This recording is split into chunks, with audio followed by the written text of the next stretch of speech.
Get ready to guzzle or gag in the ultimate beer battle of tastes. Join us as we sip, savour, and sometimes spit our way through the world's most talked about brews.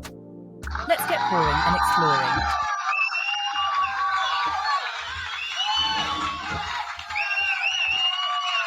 Hey, what's up, everybody? I am Shagdog of the Spirit Swallow Beer Review, and today we're doing Maple Praline.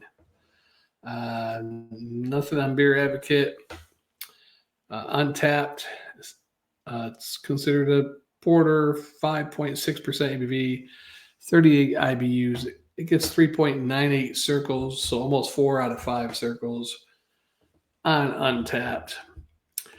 This one reminds you of Market Street, our decadent porter with a light addition of maple praline, a subtle sweetness that doesn't mask the rich porter flavor. And they're out of North Charleston, South Carolina. And what's really interesting is I went to their website, and every beer, I clicked on this beer, it took you to Untapped. I clicked on a different beer, it took you to Untapped. So they're not bothering typing in their information on the brewery website. But they are connecting a link to go to Untapped for that particular beer. So I guess they did a little work. All right, so let's get into this one. Yes, 5.6% ABV. There we go. Nice and dark. Just have a little bit of look like a little bit of reddish in the head. I don't know. No, just a nice chocolatey looking tan head, tannish, dark tan, dark beige, chocolatey. It says rich velvety porter with notes of maple, toasted pecans, and caramelized sweetness, a decadent indulgence. By the way, it's pecan, they say. So it's not pecan. I'm a little messed up in my language because I lived in upstate New York, Florida, Texas for a year, South Carolina, stationed overseas for 2 years. Met many different people, walks of life, and I say both. Pecan. But lately I've been saying pecan a little bit. I don't know. I usually say both. Okay.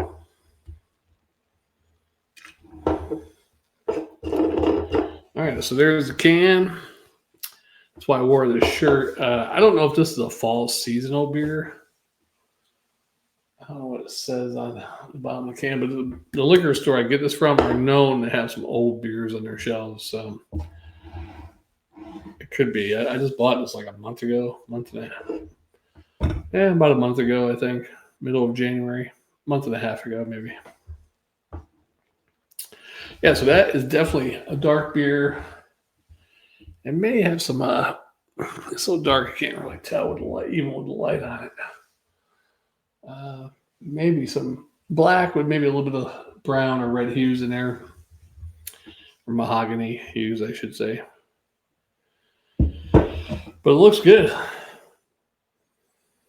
Yeah, definitely some chocolate. Maybe a little bit of pecan in there. Yeah, there is some pecan.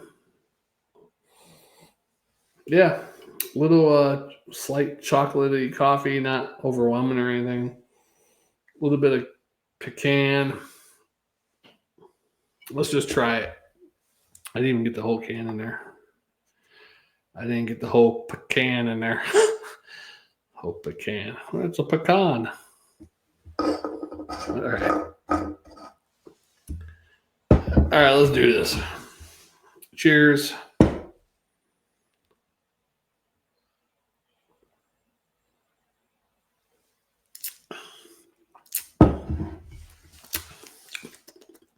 Something weird in there. Maybe that's the pecan. A little bit of a metallic taste, too.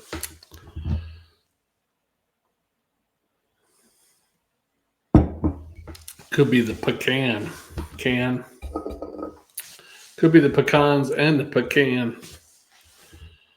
A little chocolatey coffee, a little pecan taste, a slight metallic, but I'm not sure if that's something else mixed with all the other flavors in there.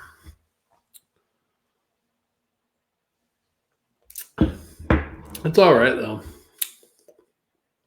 Kind of a dry, stout, almost mouthfeel. Even though it's a porter, almost has that dry, stout mouthfeel.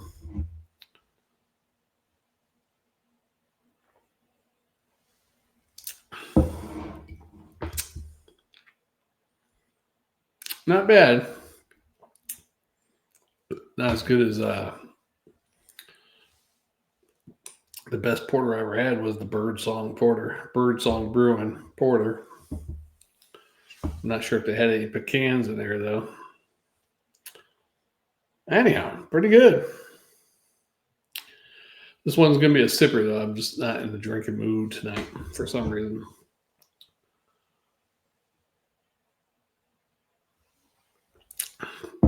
I don't know if I'm going to a drinking and thinking video later. I might do it on this video. Just do current events or something. Trending current events and entertainment or sports. We'll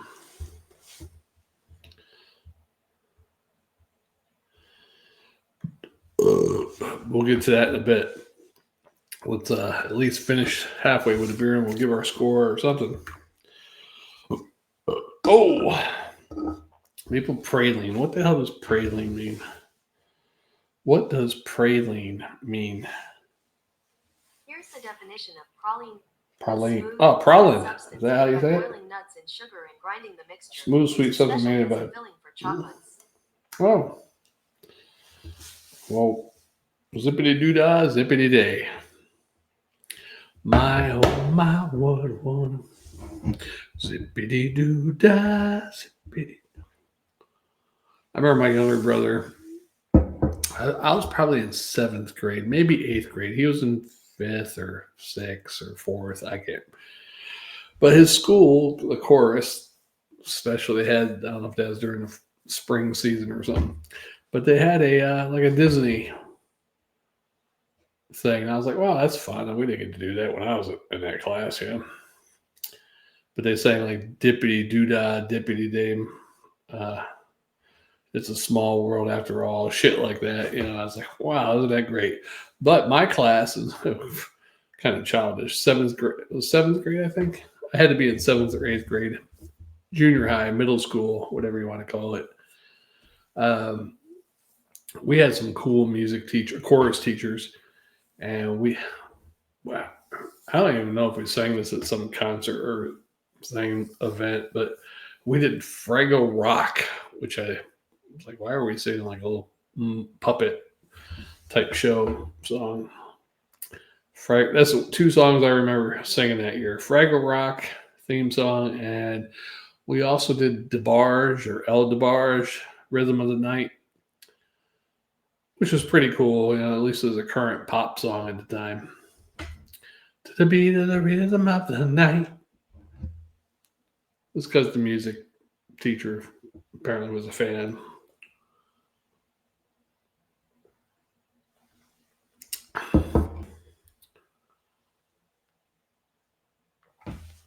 Yeah.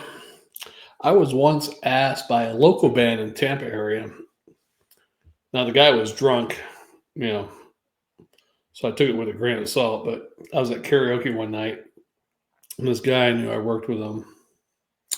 He had a local band. He was a guitarist or whatever. And no, it wasn't Tear. Some other band. I don't even know how they got the gig. They were opening up for, if you remember the band Altered Bridge, which were members from Creed, the guitarist, bass guitarist, whatever, from Creed. Well, they were playing in the Tampa area. I guess whoever opened up for them bailed out. And somehow these guys got the gig to open up for them. But then their lead singer quit the band or something. So here I am singing, rock songs at karaoke. I might have even done a Creed song. Who knows? He's asking me to open to, be the singer for their band. I'm like, what? I said, man, I don't even remember words. That's why I gotta do karaoke. I gotta read the damn screen. I said, I can't remember words. But I took that as an honor, but I was like, yeah, that dude was drunk probably.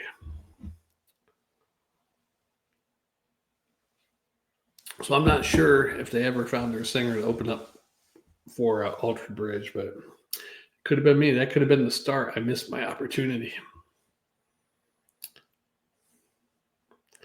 But I'm not that good of a singer, actually. There's a couple songs I can sing all right, but rock songs. But yeah, I really do. I think I do Poison really well. There's some type grunge songs I can sing, but I think I'm more of a Poison, Bret Michaels, or John Bon Jovi voice. I do all right with their songs. Yeah, I do all right with some grunge, but I remember I was thinking, we got to get back to this beer. Huh? One more story before I give the grade. I was doing Caesar one night. Jammer took me to a Christmas party for his sister's workplace. So I kind of like crashed the party. But then we went to another bar afterwards, karaoke. And I was doing Caesar. Here I am. I think I was wearing a sweater and slacks. Went to some Christmas party. Not a Christmas sweater, just a regular sweater, but slacks and shoes. I'm in this redneck bar. I start singing Caesar Remedy, and this guy comes up and he goes, man, that was awesome. Is that Nirvana? And I was like, no, that's Caesar. He goes, wow, it sounded like Nirvana. But I think, which is kind of funny, I don't think they sound exactly alike, but I heard Caesar, before they came big, they used to be a Nirvana tribute band. So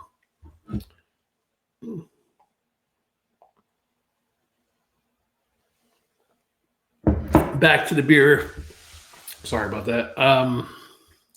Yeah, this is pretty easy drinking porter. It does have notes of like a coffee, slight chocolate caramel, the pecan. It's a little rich, but not overly rich. Pretty easy to drink. It's like almost like a dark, strong coffee, but not overwhelming or anything. A slight coffee bitter.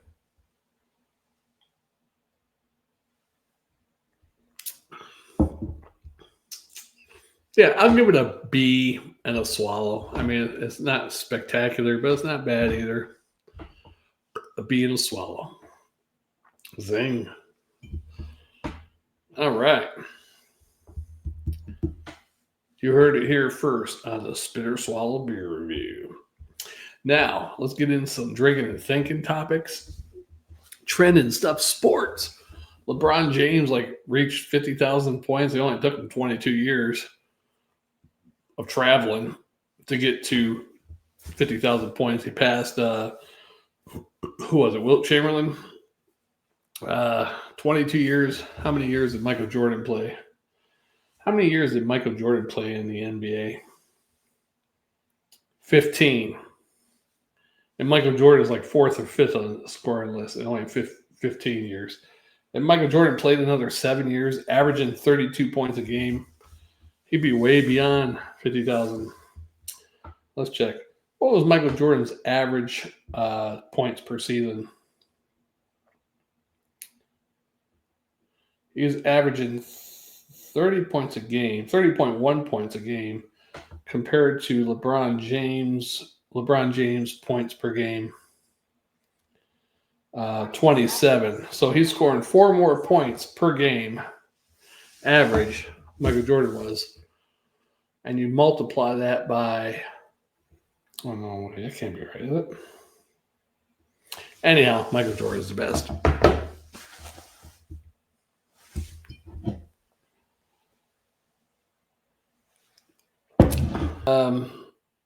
Anything else going on? Trending.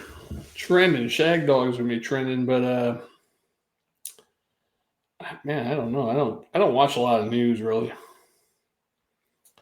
Let's check this.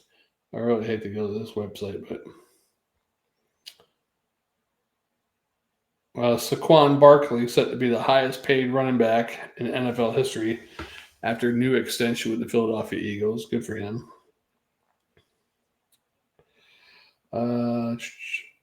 Okay, LeBron James becomes first player in NBA history to score 50,000 points. Ben Affleck reacts to his son Samuel wanting $6,000 pair of Air Force One sneakers, Dior Air Force One sneakers. I mean, how much is $6,000 of Ben Affleck? Is that like about $400 to a normal person? $200? I don't know. Prince Harry, Archie, and Lil Bit. Oh, sounds like a rapper's name. Lilibet celebrated Meghan Markle's Netflix show with a handwritten note. Jenna Bush Harper revealed whether she's considering baby number 4. Movie news.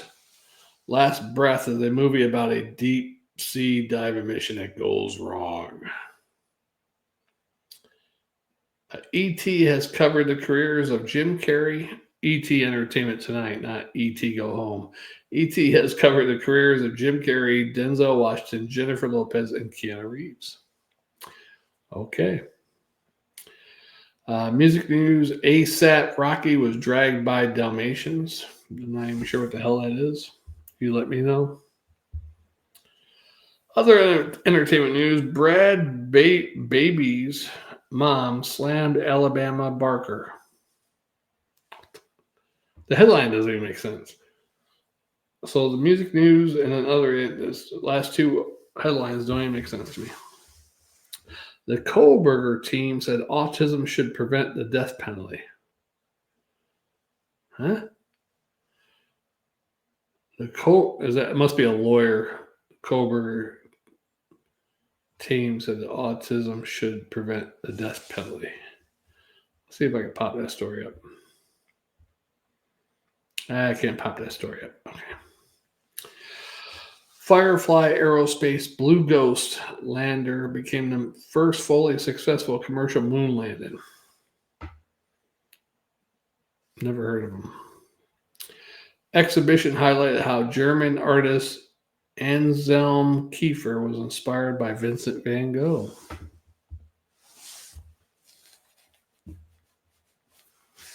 Huh. Just horrible, man. Some of those headlines, I'm like, what the? ASAP with a $sign in the S. ASAP, $S. ASAP Rocky was dragged by Dalmatians. Bad, B-H-A-D, first name. Barbie, B-H-A, maybe it's Babies, yeah. B-H-A-B-I-E-S, mom, slammed Alabama Barker, whoever Alabama Barker is. So you got Bad Baby's mom slammed Alabama Barker. Is that Bob Barker's illegitimate child in Alabama? Or Charles? Wait, no, that's Charles Barkley. Never mind.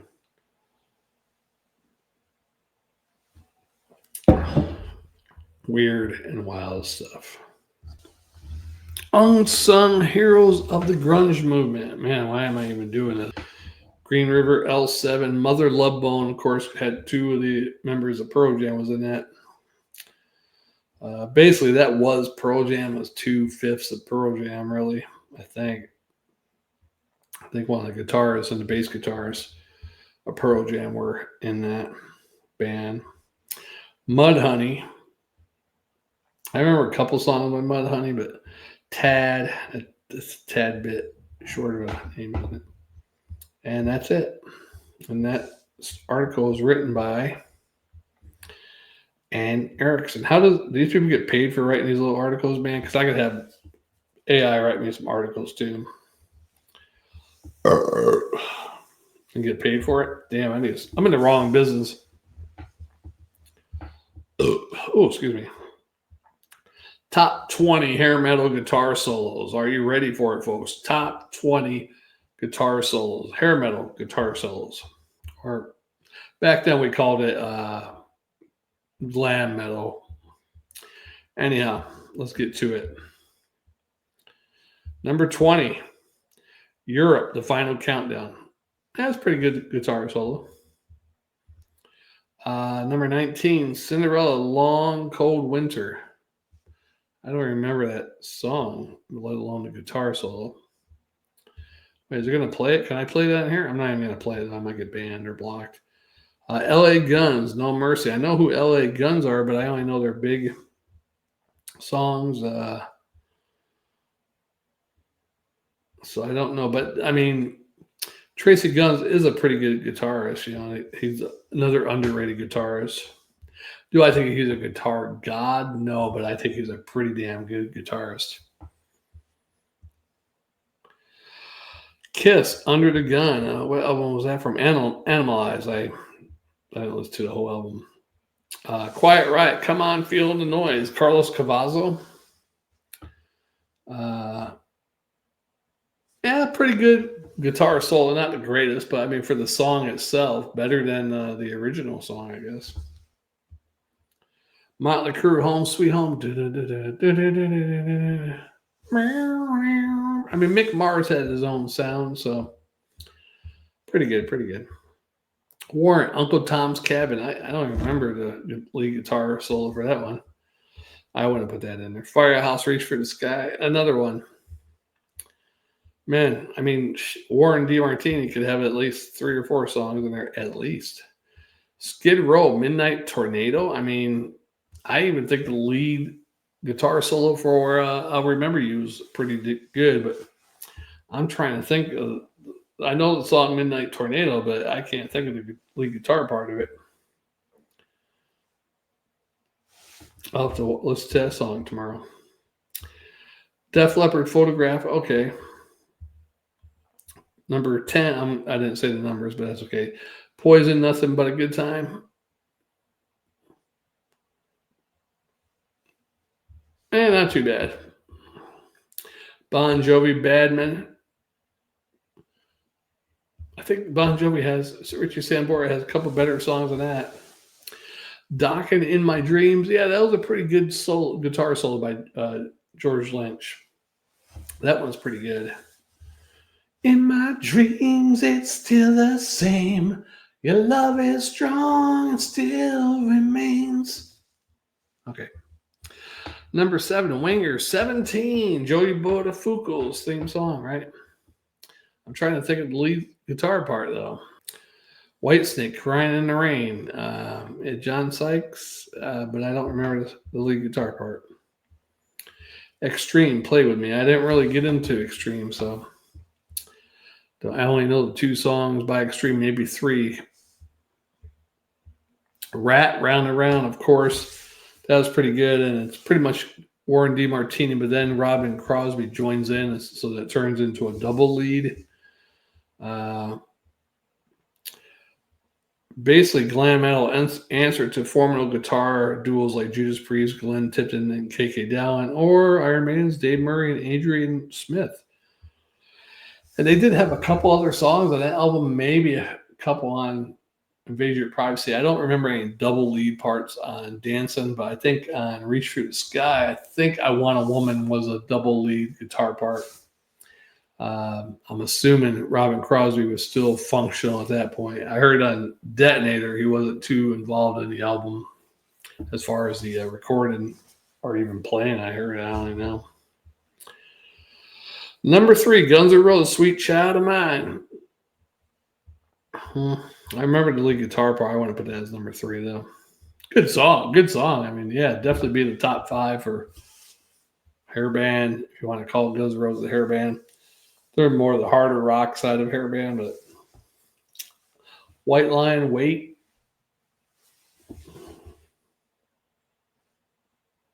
I'm trying to think of that one. I know it's good. I'm just trying to hear it in my head. Wait. Man, I can't think of it. I know it must be good. Vito Bratta. And number 1, best hair metal song with the lead guitar part is Extreme, Get the Funk Out. I'll have to listen to that one. That's one of those songs by Extreme, like besides their 2 big hits in the 80s, late 80s. That's one of the songs I heard, like 2 or 3 times probably. I'm not going to play it though because I don't want to get blocked or copyrighted. Anyhow, yeah, I would go back and say Warren DeMartini. What was that? Number 4? I think that guitar solo beats Sweet Child of Mine's guitar solo. Maybe even though Vito Bravo is pretty damn good, I think Rats Round and Round guitar solo stands out just a little bit more. Yeah. And I think it's better than Get the Funk Out by Extreme. So there we go.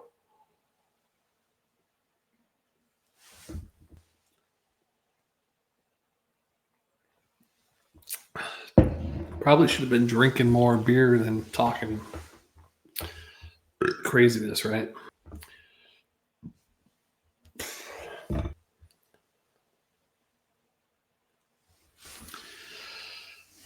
Gotta get this beer done. I think, did I pour it all in? Yeah, there's one drop.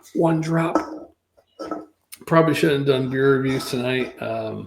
Did those 2 last night. I'm just not feeling it. I'm on vacation, but I'm not feeling it this week.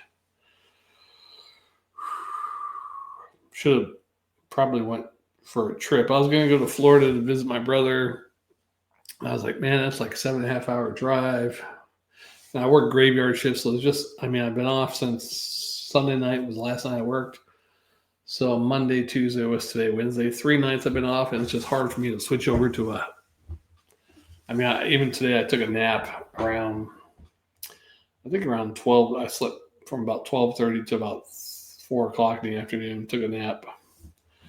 Because I was just like, even though I woke up this morning like 5 in the morning, went to bed around, God, I can't remember what time I went to bed, around 1:12 or 1 or something. I can't remember what time I went to bed.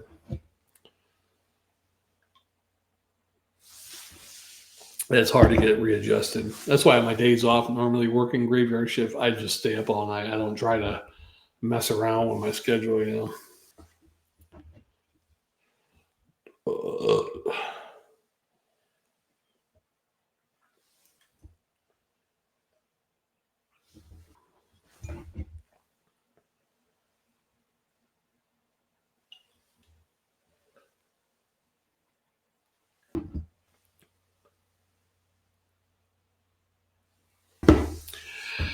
Shit, I gotta edit this video. Fuck. I should have been talking all this nonsense.